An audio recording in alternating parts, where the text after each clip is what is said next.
Neste vídeo, faremos uma revisão dos principais temas estudados nas lições 7 e 8. O primeiro assunto que abordamos foi o princípio fundamental da contagem, e através dele, abrimos caminho para todos os outros. Então, começaremos também pelo PFC, ou princípio multiplicativo. Suponha que existam N1 maneiras de se realizar uma tarefa T1 e N2 maneiras de se realizar uma tarefa T2. Então, há N1 vezes N2 maneiras de se realizar a tarefa T1 seguida da tarefa T2. Por exemplo, um aluno se prepara para ingressar no ensino superior. Ele pode escolher entre 10 universidades. Se cada uma delas tiver 15 cursos, quantas possibilidades de cursos há para este aluno? Solução: 10 vezes 15 igual a 150 cursos diferentes. Em seguida, falamos sobre a permutação. Dado um conjunto de objetos distintos, uma permutação do conjunto é uma ordenação dos elementos deste conjunto. Por exemplo, imagine que queremos organizar 3 frutas em uma mesa. De quantas maneiras podemos cumprir esta tarefa? Devemos pensar em cada uma das posições individualmente. Ou seja, devemos nos perguntar: de quantas frutas eu disponho para preencher a primeira posição? 3. E para a segunda posição? Como eu já usei uma anteriormente, disponho agora de 2. E, consequentemente, de uma para a terceira posição. Portanto, pelo PFC, tenho que o número de ordenações possíveis é de 3 vezes 2 vezes 1, que é igual a 6. Em outras palavras, o número de permutações de um conjunto N é P de N igual a N fatorial. O próximo tema foi o arranjo.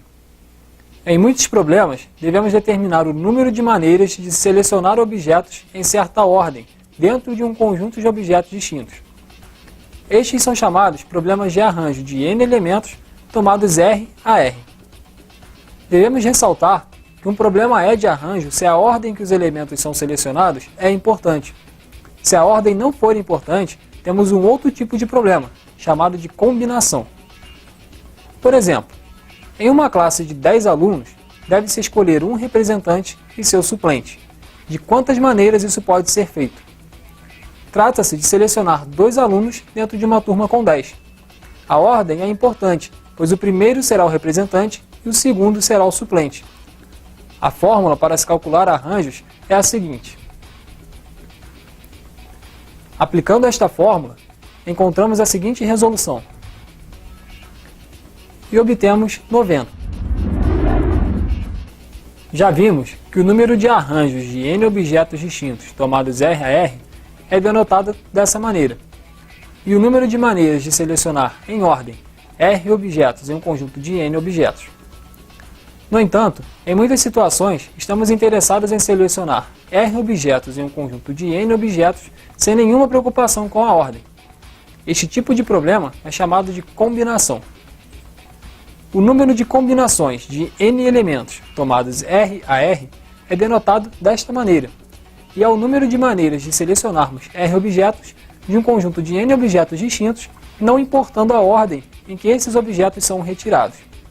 A fórmula para se calcular combinações é a seguinte. Vamos a um exemplo. Um técnico convocou 12 jogadores para um time de basquete. Para armar o time que vai começar o jogo, deve selecionar 5 jogadores. De quantas maneiras ele pode fazer isso? O número de combinações de 12 jogadores tomados de 5 a 5 é a seguinte. Desta forma, obtemos que esse técnico pode, portanto, formar 792 times de 5 jogadores utilizando os 12 jogadores convocados. Depois da combinação, você aprendeu sobre as permutações circulares, com repetição, combinação com elementos repetidos e etc. Entretanto, se você compreendeu bem os temas abordados nesta revisão, não terá dificuldades em dominar os que envolvem elementos repetidos. Recomendo uma atenção especial a estas duas lições, que envolvem as técnicas de contagem. Portanto, se você ficou com alguma dúvida, retorne aos exercícios, assista às videoaulas novamente e não deixe acumular questionamentos sobre os conteúdos. Até a próxima!